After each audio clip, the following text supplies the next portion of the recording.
Hello everyone, my name is Sakari Dixon Vanderveer and I am a composer, a violist, and a teacher based in Southern California. I actually grew up here in San Bernardino. I got my start as a young musician in the 4th grade, which I know is very common for a lot of people. When I was in the 4th grade was when I began to learn the violin, and I actually took up the violin just after, seeing some other kids perform it. I think while I was in 2nd grade. I don't even remember what songs they were playing, but I just, saw them playing the violin at an assembly, and I was like, oh, I really want to do that. And so I begged my parents to sign me up for the school music classes and get me an instrument at that time.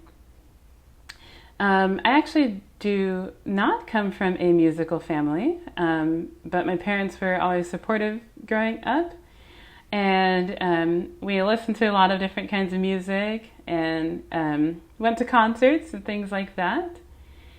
When I was in 6th grade, I was in the school orchestra, and one of the things that we did in class that really inspired me to begin composing was a group project where we paired 2 orchestra students with 2 art students, and we were told to create a visual artwork that went with a piece that we wrote. And from then on, I started writing for my friends. I only knew the violin at the time, and so I wrote, little duets, trios, things like that for my friends who also played violin. And then eventually I started to get more comfortable with learning how to write for other string instruments like viola and cello, and asking my friends, how do I read the notes and write the notes for those instruments? And so we would put those tunes together and sometimes perform them in front of, assemblies or things like that. I continued to study composing through high school, and then I even majored as a composition major in college. And that is something that I've always done, is, forming relationships with my friends and colleagues who play different instruments, asking them more about how their instruments work and what they like to play, and using that to inform my compositional skills. Aside from being inspired by writing for my friends and colleagues, I'm also very inspired by the students that I teach. I have a lot of elementary and middle school students and some high school students as well, mostly on violin or viola, although I also teach composition. And one of the things that I find really inspiring about teaching is, it always challenges me to look at things in new ways, even if it's, a solo piece that we're working on that I've seen over and over again. When I'm working on it with a new student, there's always an opportunity to look at it in a fresh way. And I also feel that, there's this saying that goes, to teach is to learn twice.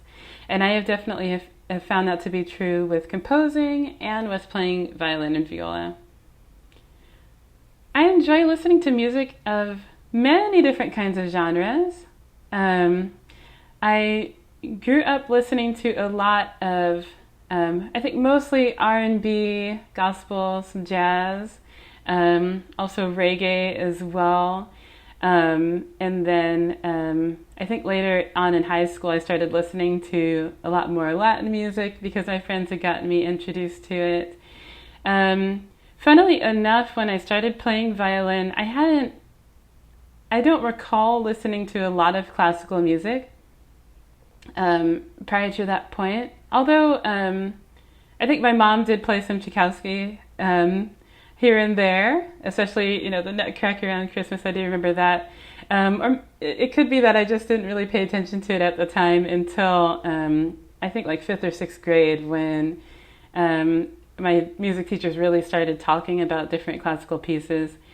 At at the moment, I still continue to listen to a wide variety of genres. I'm always open to listening to new things, even if I'm not sure I'll like it yet. And I find that I find two things. Often I find that I do end up enjoying it, or I learn something from it, even as a musician, even if it's not something that I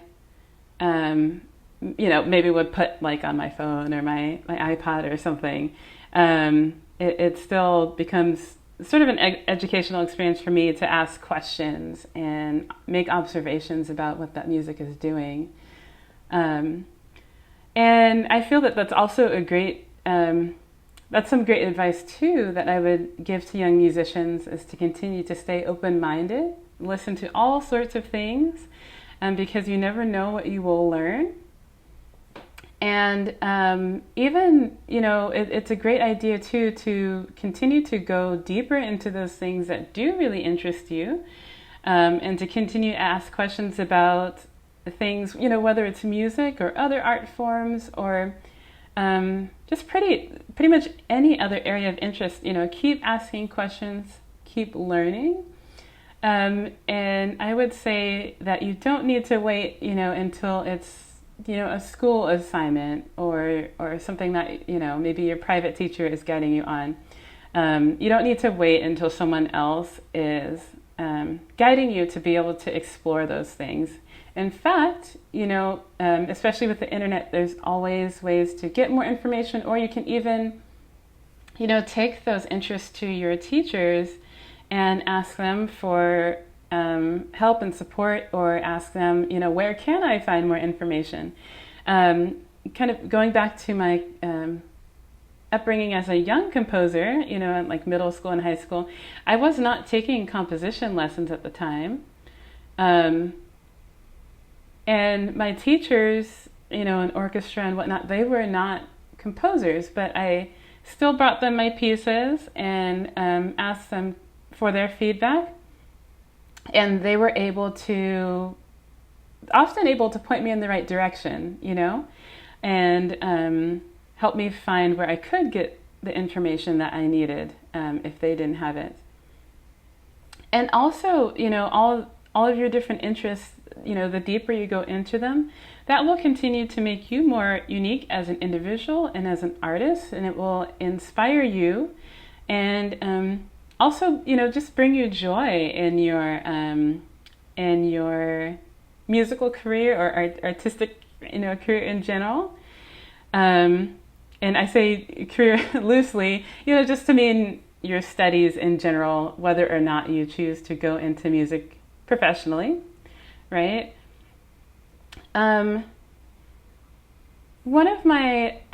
would probably say my greatest accomplishment as a musician is building a career as a freelancer. And a freelancer is basically someone who, the work that they do is often formed up of short-term, we call them gigs. It might be, maybe you're performing an orchestra concert with the local symphony one weekend, and then the next weekend you're playing in a musical, or maybe, you're spending a month or two composing a piece for another performer, right? So you sort of piecemeal all these different work opportunities together. And for me, it's really fun and exciting. I like the challenge, and I like, taking risks a little bit in that way. One of the things that can be challenging about freelancing is, one, I found that I really have to get very knowledgeable about sort of the business end of music, whether that is writing invoices or reading or writing a contract, to make sure that an agreement is in place, or planning out, if I have a certain amount of money that I need for bills that need to be paid over the next several months. I need to figure out how much work do I need coming in to be able to pay for that, right? So I can eat. and make sure I have a roof over my head, things like that. And so, it can be a lot to juggle, but for me, it's definitely worth the effort. And I also really enjoy getting to meet people of all different backgrounds when I am doing my freelancing gigs. It keeps everything fresh, and it's not so monotonous of doing the same exact thing every single day. Since I've been in quarantine, it's been really interesting going back to meeting all sorts of people. As a composer, a lot of the work that we do is often remote. Composers are often asked to travel to see premieres of their works from time to time, but we can't be in every place at the same time. And so it actually is common, even before COVID, it has been pretty commonplace for composers to meet with their collaborators on, apps like Zoom, for example. But I've noticed a huge increase in that, obviously, because of the pandemic. But what has also been interesting is I have met even more people online because this has become more normalized, and I've been staying pretty busy with composing projects, which is nice, especially since I've been stuck at home, like a lot of you. And the other thing that I've been able to do is, attend concerts and presentations from all sorts of places, especially because, we don't have to travel. So that has been a little bit of an advantage. I've been doing a lot more of watching other composers, talk about their music and their art, because it's so easy now to just, sign up for a Zoom presentation and do that. So that has been very inspiring and very educational for me. One of the next things that I have coming up, aside from, the next pieces that I'm writing, is the Youth Can Compose Summer Workshop, which is starting at the end of June. I actually began this workshop last summer for students who are between the ages of 10 to 18 and new or relatively new to composing. And it was so much fun. I decided, why not do that again? Why not keep it going? And, the great part about it being online is, the students can come from anywhere, but also I'm able to bring in other guest composers and musicians from, many different places because, we don't have to travel. It makes it more convenient. And actually, composing does work pretty well in the online platform.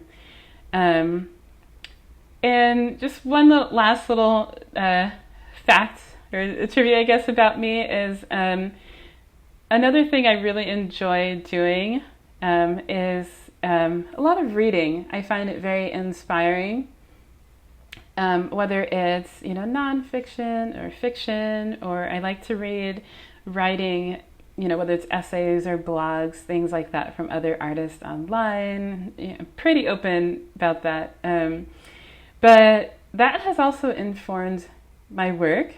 I once wrote a piece called Type that, instead of using traditional notation, is using, it's a score made up of nonsense words. And I wrote it for a group, a wind trio called the Phase Ensemble. They were some of my friends and colleagues from the University of Redlands. They're a group of clarinet, flute, and alto saxophone. And one of the things that they specialize in is playing contemporary classical music, but also improvising or making up music on the spot. And so I came up with the idea to write this piece where, I guess I'll step back a little bit.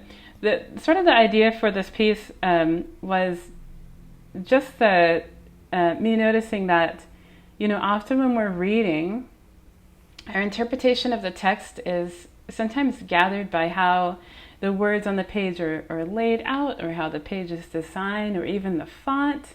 A really easy example is, if someone types in all capitals, we think that the person is screaming at us. Maybe they just accidentally left their caps lock on. Who knows? But that's an interesting phenomenon that sort of happens with our, communication as people. And I wanted to write a piece that used this concept, where the words and letters on the page inspired the musicians to come up with their own music. And I specifically took out any letters that could be associated with music, like note names. And what I did was I grouped the letters by how they look, so round letters or curved letters versus letters that have lots of angles or things, like sharp angles, things like that. And I made nonsense strings of text, so the musicians are forced to just, almost like looking at shapes, the musicians are forced to just come up with their own idea of what the music should sound like, and not, what they think the word would be if they're pronouncing it, because you can't pronounce it. And so that's a little, I guess, fun fact about my work, and also an example of how diverse interests can inform your creativity too, whether that's reading or visual art or dance or science, or anything. You never know how those different interests come together. So I hope that it's very inspiring to you, and maybe gives you some ideas for how to go forward in your musical studies. And I thank you for inviting me to be a part of this, and I wish you all the best. Bye.